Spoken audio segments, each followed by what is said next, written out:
Hello, dear students. Myself Devendra Chaudhary, and I welcome you online platform of Bansal Classes Odisha. So, कैसे हैं आप? पिछली class में हमने ये एक क्वेश्चन दिया था, इसके बारे में हम चर्चा करेंगे। बाकी जो क्वेश्चन दिए थे वैसे क्वेश्चन आपको एच.सी. वर्मा वगैरह में बहुत मिल जाएंगे, लेकिन ये क्वेश्चन थोड़ा सा इंटरेस्टिंग। क्या कहता है ये क्वेश्चन? ये आपको एक सर्किट डायग्राम दिया हुआ था, वी वोल्ट की बैटरी लगा रखी थी, यहाँ पर एक कैपेसिटर था, कैपेसिटेंस सी आपको ये एप्सिलॉन नॉट अपॉन डी दिया हुआ था, और एक कोई फोर्स लगा के इसको डिस्टेंस को डी से हमने 2d किया था और स्लोली स्लोली किया था। और उसके बाद में आपसे क्वेश्चन पूछा था कि व्हाट है finally charge on capacitor, work done by external, work done by battery, statement about energy loss in capacitor, work done by battery, work done external, what about heat? चलिए शुरू करते हैं। तो अगर मैं इस क्वेश्चन को दो पार्ट में डिवाइड कर दूं, मतलब मैं एक इनिशियल और फाइनल ऐसे दो सिचुएशन ले लेता हूँ। क्या कर देता है, और चलो इसको यहाँ से हटाओ, बढ़ गया।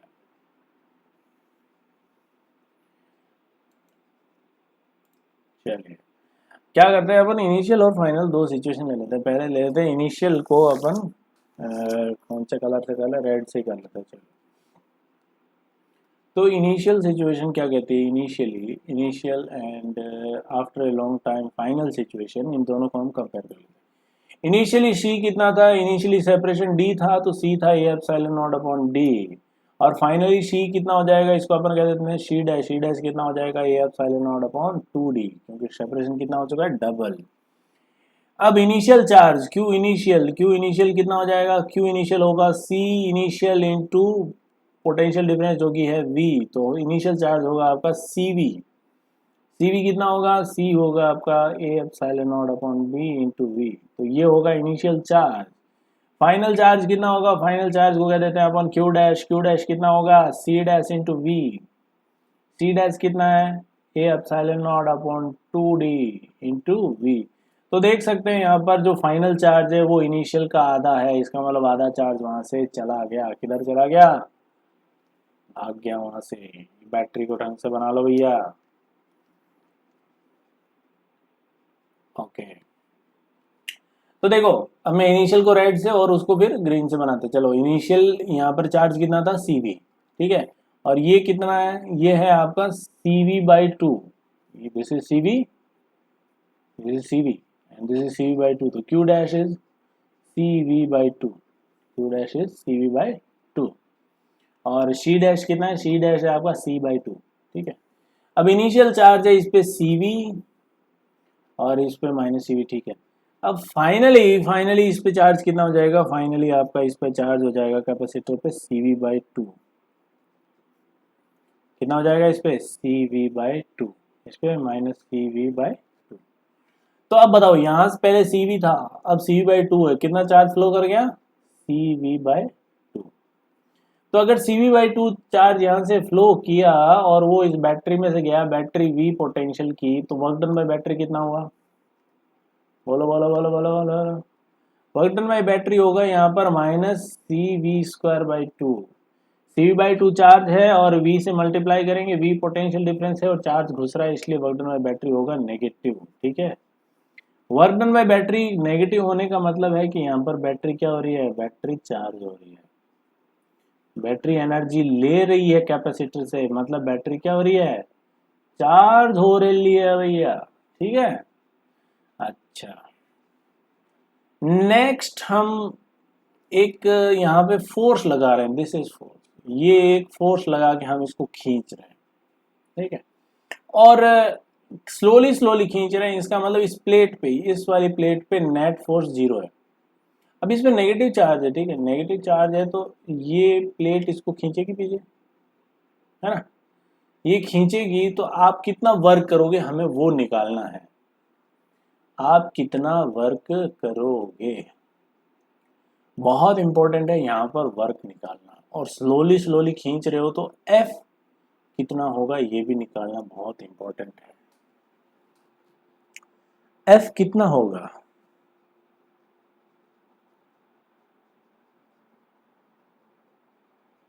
चलिए यहाँ पर इसको अपन ऐसे समझते हैं।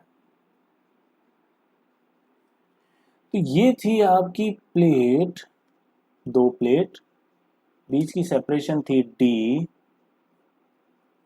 और फिर आप इस पे जब इनिशियल चार्ज था CV और इस पे -CV, तो यहाँ पर इलेक्ट्रिक फील्ड कितना था इस प्लेट के कारण, सिग्मा बाई 2 एप्सिलॉन नॉट, अंदर चार्ज सिग्मा,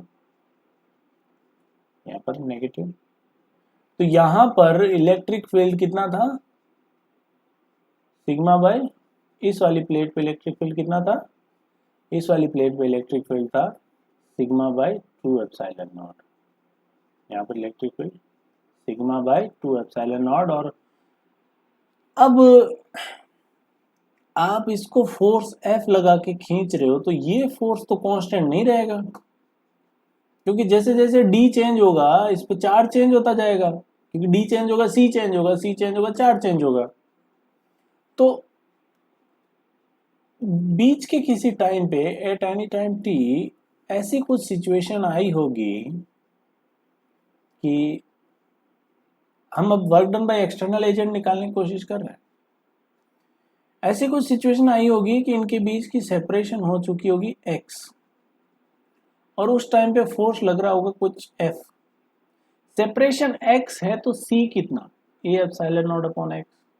तो इस पे चार्ज कितना, q इक्वल्स टू CV। अब देखो धीरे धीरे खींच रहे हैं, इनफाइनाइट टाइम ले रहे हैं, तो मतलब आप मान लो कि इस टाइम पे भी ये फुल चार्ज हो चुका है इस कैपेसिटेंस के करस्पॉन्डिंग।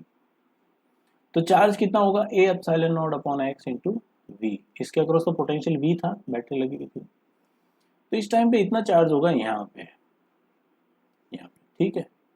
तो इसकी वजह से अब यहाँ पर इलेक्ट्रिक फील्ड कितना होगा, sigma by 2 epsilon not. Sigma कितना, दिस q अपॉन a। तो इलेक्ट्रिक फील्ड हो गया q upon 2a epsilon naught, ये तो हो गया इलेक्ट्रिक फील्ड, इनटू इस पे जो चार्ज है, इस पे चार्ज कितना है, इस पे भी चार्ज तो सेम ही है q, तो q स्क्वायर। तो इतना फोर्स आपको लगाना पड़ेगा टाइम t पे, बीच का जो टाइम है ना एट एनी टाइम t, इतना फोर्स एक्सटर्नली आपको लगाना पड़ेगा सो दैट इसको आप स्लोली स्लोली खींच सकें, क्योंकि इतने फोर्स से इस प्लेट को पीछे खींच रही है ये वाली प्लेट। बुझी लुगाई। तो ये F एक्सटर्नल आ गया आपके पास, this is F external, q square upon 2a epsilon naught, ठीक है। अच्छा, q का वैल्यू इसमें पुट करते हैं, तो q स्क्वायर करेंगे तो ये हो जाएगा a square epsilon not square v square upon x square और 2a एप्सिलॉन नॉट। ये इतना आपको एक्सटर्नल फोर्स किसी भी एनी टाइम t में आपको लगाना पड़ेगा। तो F एक्सटर्नल आ गया आपके पास, क्या क्या कट गया भाई, a एप्सिलॉन कट गए, तो ऊपर a एप्सिलॉन नॉट बचा, a epsilon not into v square upon 2x square. अब क्या करें, x पे आपने फोर्स निकाल लिया, अब इसको हल्का सा आगे ले जाओ, कितना आगे ले जाएंगे, अब हम इस प्लेट को आगे dx, कितना आगे ले जाएंगे dx, और यहाँ पर F एक्सटर्नल का वर्क निकाल लेते हैं। तो छोटा सा वर्क क्या हो जाएगा, F डॉट dx मतलब a epsilon naught upon 2x square into v square into dx। इसको इंटीग्रेट कर लो, लिमिट किसकी लगेगी, x की, कहां से कहां तक, तो x, ये वाला x पहले तो था d और फाइनली कितना हो गया था 2d, है ना, तो d से लेके 2d, तो ये हो जाएगा आपका total work done by external agent. अब कई बच्चों को समझ नहीं आ रहा है, मुझे पता है। देखो एक्सटर्नल आप जो फोर्स लगा रहे हो वो फोर्स ऐसा होना चाहिए कि प्लेट को स्लोली स्लोली लेके जाओ। अब स्लोली स्लोली लेके जाएंगे आप, जैसे जैसे दूर ले जाओगे सेपरेशन बढ़ेगा, कैपेसिटेंस घटेगा, तो चार्ज चेंज होगा, और चार्ज चेंज होगा तो इलेक्ट्रिक फील्ड चेंज होगा दूसरी वाली प्लेट पे, तो दूसरी वाली प्लेट पे अट्रैक्शन फोर्स चेंज होगा, तो आपको एक्सटर्नल फोर्स भी चेंज करना पड़ेगा, है कि नहीं। और एक्सटर्नल फोर्स चेंज करोगे तो वेरिएबल एक्सटर्नल फोर्स के लिए वर्क आप ऐसे ही निकालते हो जैसा आप हमेशा निकाला करते हो, ठीक है। तो यहाँ पर अब एक्सटर्नल का अपन वर्क निकाल लेते हैं, कितना वर्क आएगा, देखो a epsilon naught V square by two, ये तो बाहर आ जाएंगे। 1/x² का इंटीग्रेशन क्या होगा, एक्स की पावर -2 + 1/x की पावर -2 + 1, एक्स की पावर -2 + 1, 1/x, और 1/x और माइनस ये हो गया माइनस, एक माइनस साइन और आएगा, इसको हम लिमिट चेंज कर देते हैं, तो इसको कर देते हैं 2d से d, इंटीग्रेशन कर लेना भाई। A epsilon naught V square by two 1/d minus 1/2d, ये कितना हो गया, 2 से मल्टीप्लाई 2 से डिवाइड कर लो इसको, तो वो 2 - 1 इज 1/2d, तो A epsilon naught V square, ये 2 2 जा 4, 4d। This is work done by external agent, याद रखना ये work done by external agent है। अभी मैं याद रखने को क्यों कह रहा हूं, क्योंकि अभी बहुत ही मजेदार चीज तुम्हारे सामने आने वाली है, उम्मीद करता हूं कि आए।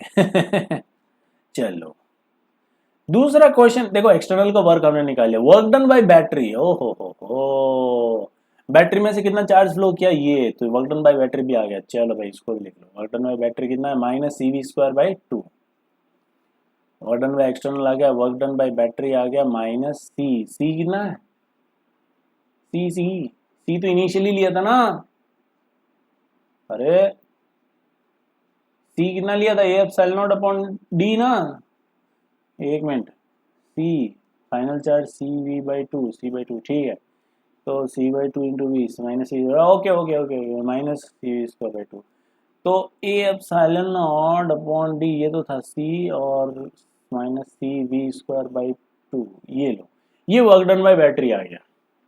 ठीक है, अब एनर्जी की बात कर लें, अब क्या कर लें, एनर्जी की बात कर लें, इनको थोड़ा हाईलाइट कर देते हैं, नहीं तो बाद में ढूंढने में दिक्कत होगी। ये लो भैया, ये दो चीज तो हमको मिल चुकी है। अब कैपेसिटर पे इनिशियल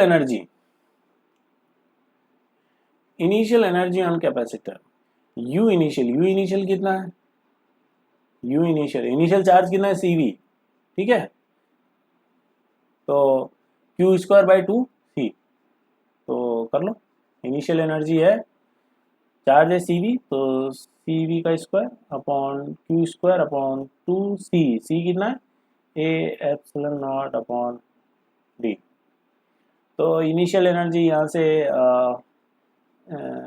c²v² और c कितना है, a² epsilon not square by D square, A epsilon naught upon D upon 2, तो ये है आपकी इनिशियल एनर्जी। तो ये कितनी एनर्जी है भैया, ए एप्सिलॉन नॉट, अच्छा v² भी है, ए epsilon not v² upon 2d, ये इनिशियल एनर्जी है कैपेसिटर पे। और फाइनल एनर्जी कितनी है, फाइनल चार्ज कितना है भाई कैपेसिटर पे, फाइनल चार्ज यहाँ देखो, फाइनल चार्ज है cv/2 और फाइनल c कितना है, c/2, ठीक है, तो फाइनल एनर्जी आएगी, u फाइनल आएगी, यहाँ से u फाइनल आएगी cv/2, तो cv/2 का स्क्वायर q²/2c, c कितना है, नया c डैश c/2, तो दिस इज ऑल्सो c/2, ठीक है, तो इसको अपन सॉल्व करते हैं, तो ये u फाइनल कितना आएगा, c²v²/4 इंटू सी, ठीक है, तो ये कितना आया, 1/4 cv² और c किसके बराबर है, ए एप्सिलॉन नॉट अपॉन डी, तो 1/4 ए epsilon naught upon D v², तो ये u फाइनल आई, ठीक है। अब बताओ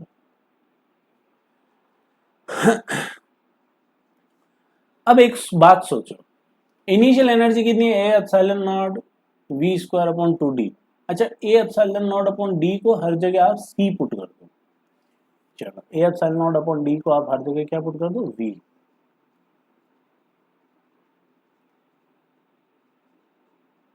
यहाँ क्या है,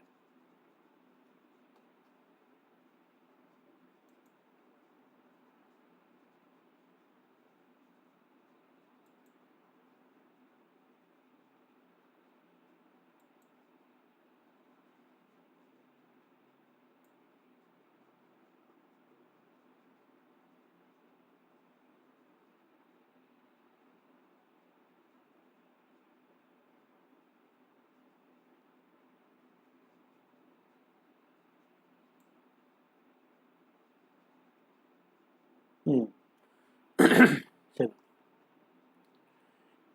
सबसे पहले देखो initial energy of capacitor. U initial कितनी है?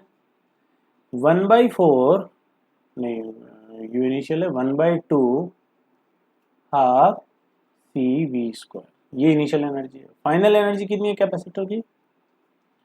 1/4 C. Work done by external agent कितना है? Work done by external agent निकाला था ना अभी, कितना आया? एप्सिलॉन डी को सी पुट करो, 1/4 सी वी स्क्वायर, 1/4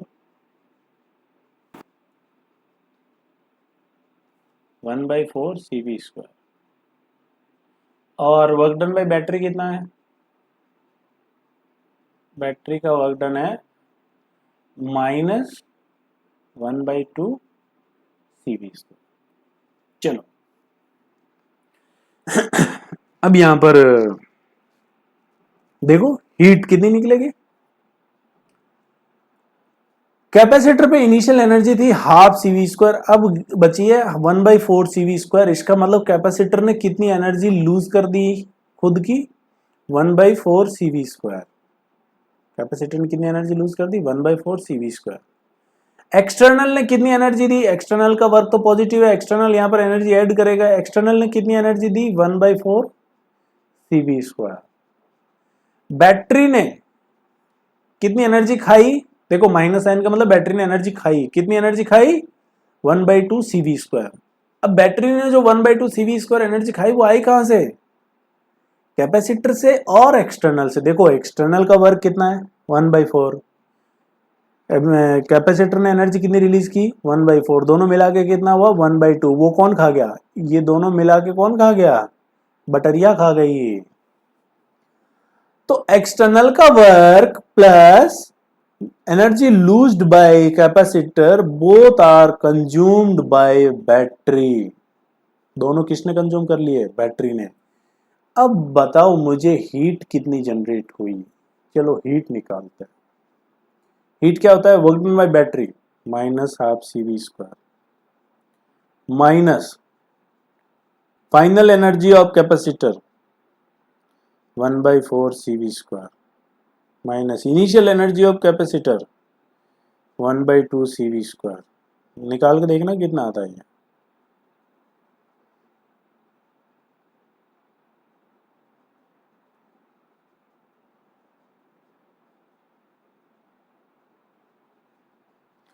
अच्छा जी, यहां पर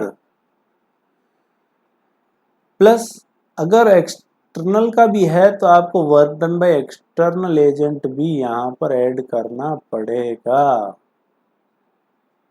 ठीक है ना। एक्सटर्नल का वर्क भी यहां पर, एक्सटर्नल का वर्क भी तो सिस्टम के अंदर एनर्जी डेवलप करेगा। देखो यहां पर आप सोचो ध्यान से कि एक्सटर्नल का वर्क कहां गया? बैटरी के वर्क में और कैपेसिटर की एनर्जी में। लेकिन यहाँ पर कैपेसिटर की एनर्जी डिक्रीज हो रही है, इसका मतलब work done by external plus work done by energy lose by capacitor, दोनों किस में गई? वर्क डन बाय बैटरी में। तो इस पूरे फॉर्मूले को आप देखना, ये टोटल मिला के कितना होगा? -12 सी वी स्क्वायर, और ये कितना हो गया? -1/4 सी वी स्क्वायर। और वर्क डन बाय एक्सटर्नल कितना है?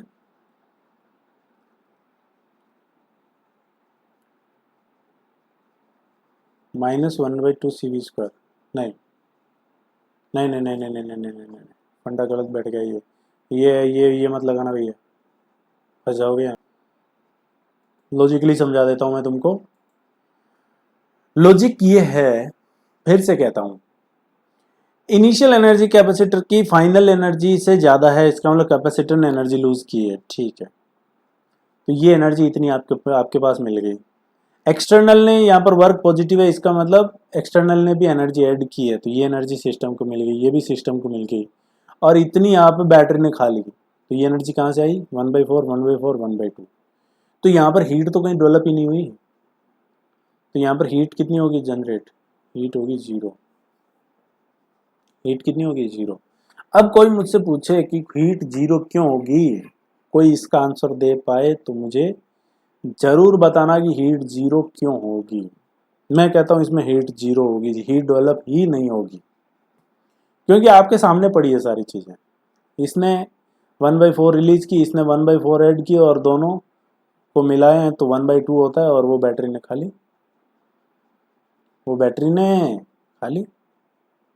तो बस यही है। तो ये क्वेश्चन है आपके लिए। अब नेक्स्ट इसमें भी मैंने एक सस्पेंस डाल दिया कि हीट डेवलप यहाँ पे 0 होगी, क्यों 0 होगी आप मुझे बताएंगे। ठीक है, तो यहाँ पे एक्सटर्नल का वर्क वगैरह निकालना आपने सीखा और अच्छा लगा होगा आपको भी, आई होप। चलो अब अपन नेक्स्ट पढ़ाई करते हैं।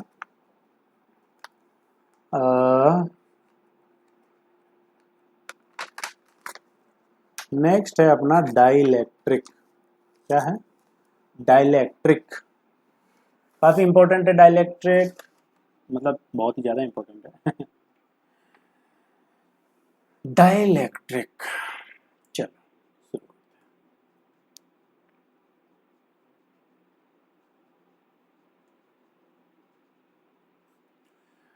पहली बात तो ये कि व्हाट इज ए डाइलेक्ट्रिक। हम इसमें डाइलेक्ट्रिक में क्या क्या पढ़ेंगे? सबसे पहले तो हम इसकी डेफिनेशन देखेंगे कि दिस इज व्हाट, ये है क्या, और दूसरा इसमें पढ़ेंगे हम क्यों, इसको यूज क्यों करते हैं, कैसे करते हैं, हाउ। ठीक है, तीसरा पढ़ेंगे हम इसके इफेक्ट, इसके क्या क्या इफेक्ट होते हैं, पॉजिटिव एंड नेगेटिव दोनों इफेक्ट देखेंगे। तो सबसे पहली बात कि what is a dielectric. Simple, एकदम simple, dielectric is a material. और क्या है? Dielectric is a material. Okay, दूसरी बात, क्यों इसका यूज क्यों करते हैं हम कैपेसिटर में और कैसे करते हैं।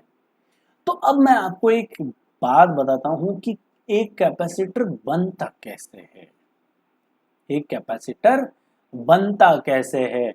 आपने देखा होगा कि कैपेसिटर में दो प्लेट्स होती हैं। क्या होती हैं? दो प्लेट्स, दोनों एक दूसरे को फेस कर रही होती हैं ऐसे। अभी हमने थोड़ी देर पहले देखा इस पे Q, इस पे -Q, तो इस वाली प्लेट पे एक अट्रैक्शन फोर्स लगता है, और वो कितना लगता है? Q²/2A∪D, या फिर इतना ही लगता है शायद, हाँ, σ/2। ठीक है, इतना फोर्स लगता है इस वाली प्लेट पे। अब इतना फोर्स लगता है तो ये तो प्लेट चिपक जाएगी, क्योंकि सेपरेशन एक तो बहुत कम है बीच में। अगर ये प्लेट इससे चिपक गई, जैसे मान लो आपने सर्किट में ऐसे जोड़ रखा है इसको, और ये प्लेट इसके चिपक गई, मान लो यहां से एक कोना चिपक गया ऐसे, ये लो, कोना चिपकते ही क्या होगा? यहां से चार्ज आएगा, यहां से घूम के, यहां से होके ऐसे चला जाएगा, यहाँ पे स्टोर ही नहीं होगा, यहाँ पे भी स्टोर नहीं होगा। तो चार्ज चिपक गया, मतलब डी क्या हो गया? 0। डी 0 हो गया, मतलब सी क्या हो गया? इन्फिनाइट। सी कितना हो गया? A∪D। डी 0 चिपक गया, मतलब डी क्या हो गया? 0। सी इन्फिनाइट, चार्ज कितना होगा? CV। सी कितना? इन्फिनाइट। V कितना? समथिंग। तो चार्ज कितना होगा? इन्फिनाइट। तो इस पे इन्फिनाइट चार्ज स्टोर होगा? ऐसा नहीं है। इन्फिनाइट चार्ज का मतलब आप इसको कितना भी चार्ज दे दो, ये कभी रजिस्ट ही नहीं करेगा। तो भाई कैसे करेगा? जितना चार्ज दे रहे हो वो तो घूम के आगे जा रहा है ना, यहाँ पे स्टोर ही नहीं हो रहा है, तो आने वाले चार्ज को रिपेल कौन करेगा? कितना ही चार्ज दे दो, ये तो भूखा बैठा है। आगे आगे इसने अब एक होल कर दिया ना, अब तो जा रहा है चार्ज आगे, आगे टच कर दिया तो इस प्रॉब्लम से बचने के लिए हम क्या करते हैं, इन प्लेट्स के बीच में एक डाइलेक्ट्रिक इंसर्ट करवा देते हैं। एक डाइलेक्ट्रिक ऐसे इंसर्ट करवा देते हैं। ठीक है, और तो अब डाइलेक्ट्रिक इंसर्ट करवा दिया। डाइलेक्ट्रिक पहली बात तो एक मटेरियल है। कैसा मटेरियल है? तो ये कंडक्टर नहीं है। ये कैसे मटेरियल होते हैं? मेनली इंसुलेटर होते हैं। कैसे होते हैं? Mainly insulator. जैसे आपका कागज हो गया, या फिर लकड़ी हो गई, या फिर माइका हो गया, या फिर कुछ भी, मतलब वो एबोनाइट हो गया। ठीक है, या फिर सिंपली वाटर या एयर भी हो सकते हैं। वाटर या फिर एयर, ये भी यहाँ पे यूज किए जा सकते हैं, कोई दिक्कत नहीं है। इनका मेन पर्पज क्या होता है डाइलेक्ट्रिक का? तो मेन पर्पज होता है इसका, पहला तो पर्पज यही है कि टू सपोर्ट। ये डाइलेक्ट्रिक क्या करता है, कैपेसिटर की प्लेट्स को सपोर्ट देता है। ये डाइलेक्ट्रिक इंसर्ट कराने के बाद अब ये प्लेट इसके चिपकेगी तो नहीं, एटलीस्ट, ठीक है। अब ये बड़ी मुश्किल बात है कि ऐसे, मतलब पहले तो आप कैपेसिटर बना लो, 2 प्लेटें लगा लो, फिर अंदर डाइलेक्ट्रिक स्लैब इंसर्ट करा लो। भाई मर जाओगे ऐसे इंसर्ट करवाते, क्योंकि डी बहुत कम है भाई। डी जो है ना वो mm में होता है इनमें, और फिर तुम एक बीच में स्लैब डाल रहे हो, डी थोड़ा बहुत तो आगे पीछे हो गया तो कैपेसिटर की डिजाइन खराब हो जाएगी पूरी। तो कैसे बनाया जाता है एक एक्चुअल कैपेसिटर, कैसे बनाया जाता है, तो मैं बताता हूं कैसे बनाया जाता है। कि सबसे पहले तो हम एक डाइलेक्ट्रिक की स्लैब लेते हैं। क्या लेते हैं, ये डाइलेक्ट्रिक स्लैब ले ली,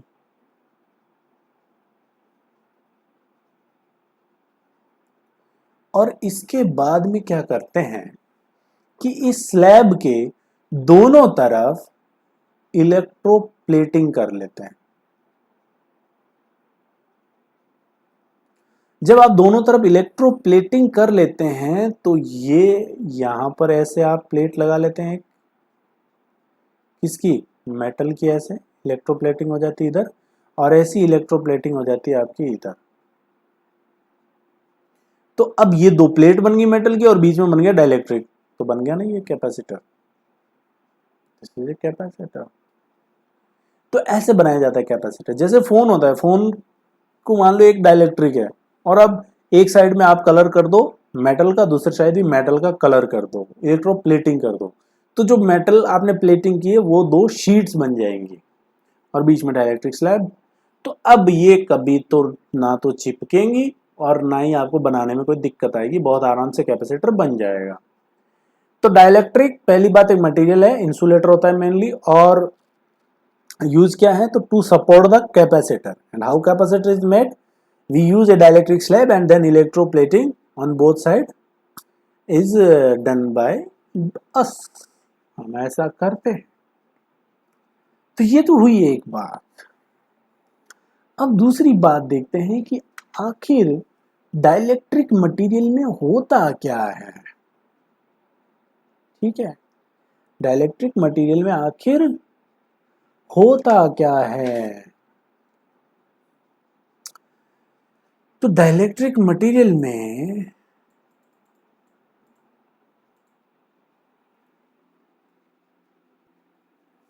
तो एक डाइलेक्ट्रिक करता क्या है और काम कैसे करता है, अब हम वो देखते हैं। तो सबसे पहले याद करो मेटल को। मेटल को अगर हम एक एक्सटर्नल, मेटल मतलब कंडक्टर, कंडक्टर को अगर हम एक एक्सटर्नल इलेक्ट्रिक फील्ड में रखें, ई एक्सटर्नल में, तो क्या होता है कि इसमें यहाँ पर नेगेटिव चार्ज आ जाता है, यहाँ पर पॉजिटिव चार्ज आ जाता है, और कंडक्टर के अंदर यहाँ पर नेट इलेक्ट्रिक फील्ड कितना हो जाता है, 0। कितना हो जाता है यहाँ पर नेट इलेक्ट्रिक फील्ड, 0। यहाँ पे नेट इलेक्ट्रिक फील्ड हो जाता है 0। तो लेकिन जब हम यूज करते हैं डाइलेक्ट्रिक को, डाइलेक्ट्रिक,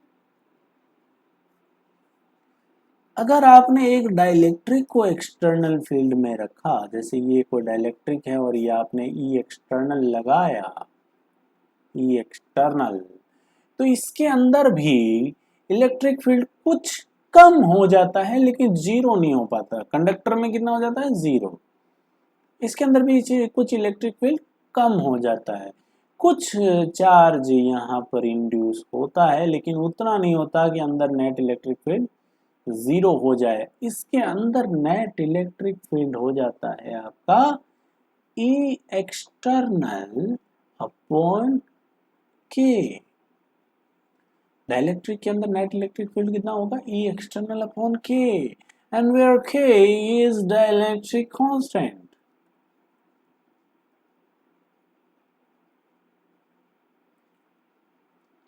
जैसा हमने पढ़ा था शुरू में कूलम्स लॉ में, के क्या है, के इज वही क्या, E R, epsilon R, this is K dielectric constant. तो एक्सटर्नल का कितने टाइम्स कम हो जाएगा, के टाइम्स इलेक्ट्रिक फील्ड कम हो जाएगा एक्सटर्नल का। तो इलेक्ट्रिक फील्ड कंडक्टर में जीरो हो जाता है, लेकिन डाइलेक्ट्रिक में कुछ टाइम्स कम हो जाता है, और कितने टाइम्स कम हो जाता है, के टाइम्स। तो अगर मैं कंडक्टर के लिए के की बात करूं, तो फॉर कंडक्टर के टेंड्स टू इंफिनिटी, कंडक्टर के लिए के कितना होता है, इंफिनिटी। डाइलेक्ट्रिक कांस्टेंट कितना होता है कंडक्टर का, इंफिनिटी। तो यहाँ पर इंफिनिटी रखोगे तो कितना हो जाएगा, जीरो। ऐसे ही एयर के लिए या फिर वैक्यूम के लिए के कितना होता है, एयर के लिए के लगभग लगभग 1 होता है, वैक्यूम के लिए भी 1 होता है। वाटर के लिए के की वैल्यू होती है समथिंग समथिंग 81। ठीक है, तो के, पहली बात तो के ना, ये के 1 से बड़ा ही होता है, वैसे ध्यान रखना, के 1 से छोटा नहीं होता। तो एक्सटर्नल डाइलेक्ट्रिक कांस्टेंट के टाइम्स कम हो जाता है इलेक्ट्रिक फील्ड। तो आप डेफिनेशन भी लिख लें, what is dielectric constant. Dielectric constant is the factor by which electric field decrease in A dielectric. Okay, dielectric constant is a factor by which electric field decrease in A dielectric. ठीक है, तो इसके अंदर net electric field इतना होगा, external तो अभी भी उतना ही होगा, और कुछ इंड्यूस होता है यहाँ पर। ठीक है, अब यहाँ पर इंड्यूस इलेक्ट्रिक फील्ड एक्सटर्नल के बराबर नहीं होता, कुछ कम रहता है, लेकिन यहाँ पर ई एक्सटर्नल और ई इंड्यूस क्या होते हैं, बराबर होते हैं। ई एक्सटर्नल इधर उतना, ई इंड्यूस इधर होता है, और नेट दोनों कैंसिल होके कितना हो जाता है, 0। अब इससे फायदा क्या हुआ, चलो देखते हैं कि इससे फायदा क्या हुआ। Let's say there are two plates, capacitor plates like this।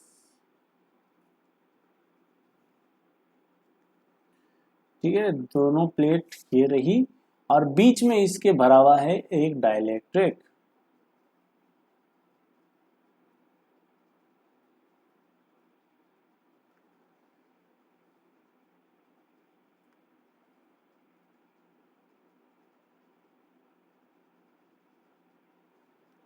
ये एक डाइलेक्ट्रिक है विद डाइलेक्ट्रिक कांस्टेंट के।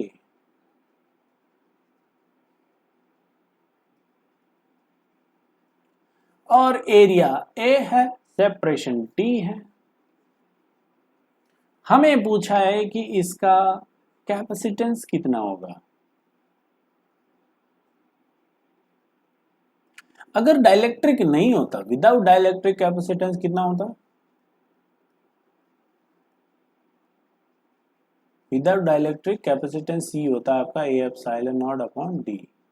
अब डाइलेक्ट्रिक डाल दिया तो कितना होगा, तो निकाल लेते हैं। कैसे निकालते कैपेसिटेंस, तो कैपेसिटेंस सी बराबर क्यू अपॉन डेल्टा वी। तो इसको अपन क्यू चार्ज दे देते हैं, इस प्लेट को, इसको माइनस क्यू। ठीक है, क्यू चार्ज देने के बाद आपने चार्ज क्यू दे दिया। अब यहां से लेके यहां तक आप क्या निकाल लो, डेल्टा वी। डेल्टा वी क्या होगा, देखो इलेक्ट्रिक फील्ड तो ऐसा होगा ना, इसमें इलेक्ट्रिक फील्ड कैसा होगा, ऐसा है ना। अच्छा, कितना होगा इलेक्ट्रिक फील्ड, तो इलेक्ट्रिक फील्ड यहां पर इसके अंदर नेट इलेक्ट्रिक फील्ड होगा ई एक्सटर्नल बाय के। ई एक्सटर्नल कितना होगा, चार्ज आपने दिया है क्यू, तो यहाँ पर इस क्यू की वजह से इलेक्ट्रिक फील्ड इधर होगा, और यहाँ पर माइनस क्यू की वजह से भी इलेक्ट्रिक फील्ड इधर होगा, यही तो एक्सटर्नल होगा।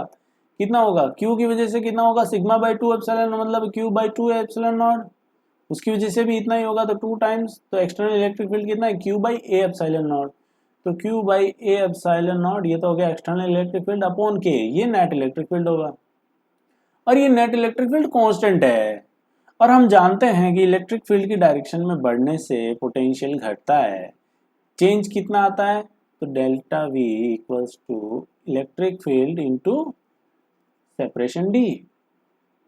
D V equal to minus E dot d r, E constant, E dot d r, E bar आ गया, डी आर का इंटीग्रेशन डी के बराबर होगा। E कितना है, Q upon A epsilon naught two K into t, तो this is delta V। इसको यहाँ पुट करो, तो Q upon A epsilon naught K upon T, Q से Q कट गया, C नया C न्यू कितना आया, A epsilon naught upon D multiply with K। देख लो नया C अब भी चार्ज पे डिपेंड नहीं कर रहा है, किस पे डिपेंड कर रहा है, एरिया पे, D पे और K पे। What is K? K is material, dielectric constant material पे डिपेंड करता है, टेम्परेचर पे भी करता है, वो एक अलग बात है, लेकिन K तो आ गया ना। तो ये तो था इनिशियल C, तो यहां पर C न्यू जो होगा वो K टाइम्स होगा C का, ठीक है। तो किसी भी कैपेसिटर का कैपेसिटेंस कितना होता है, K टाइम्स ऑफ C। अब अगर एयर डाल दी बीच में तो ये हो जाएगा C म्यू C के बराबर। आपने बीच में कंडक्टर डाल दिया, कंडक्टर का होता है इन्फिनिटी, तो C कितना हो जाएगा, इन्फिनिटी। याद करो अभी मैंने बोला था बीच में कंडक्टर डाल दोगे तो ये वायर बन जाएगा, सीधा टच हो जाएगा, C इन्फानाइट हो जाएगा, है ना, D जीरो हो जाएगा, ठीक है। तो किधर से भी आप घुमा फिरा के चीजों को आराम से मैनेज कर सकते हैं। तो यहां पर एक फायदा बड़ा मिला, क्या फायदा मिला, तो एक तो ये कि डाइलेक्ट्रिक जो है वो आपको दो चीजें दे रहा है यहाँ पे। डाइलेक्ट्रिक क्या दे रहा है, एक तो बहुत शानदार सपोर्ट दे रहा है आपको, ठीक है, और दूसरी बात कैपेसिटेंस को भी क्या कर रहा है, एनहेंस कर रहा है, कैपेसिटेंस को इंक्रीज कर रहा है।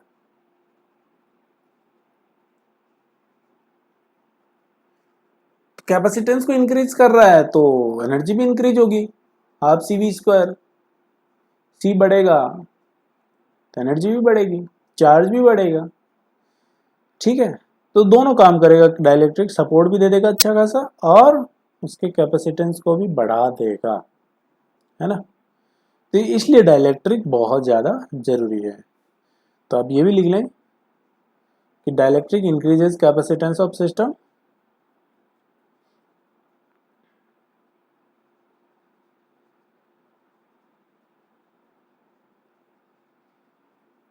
ओके।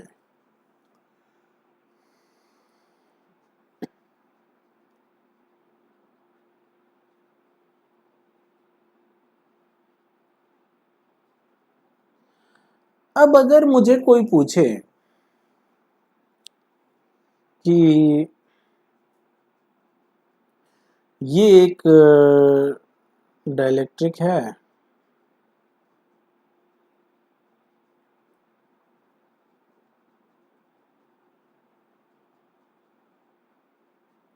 और यहाँ पर ये आपकी कंडक्टर की प्लेट है,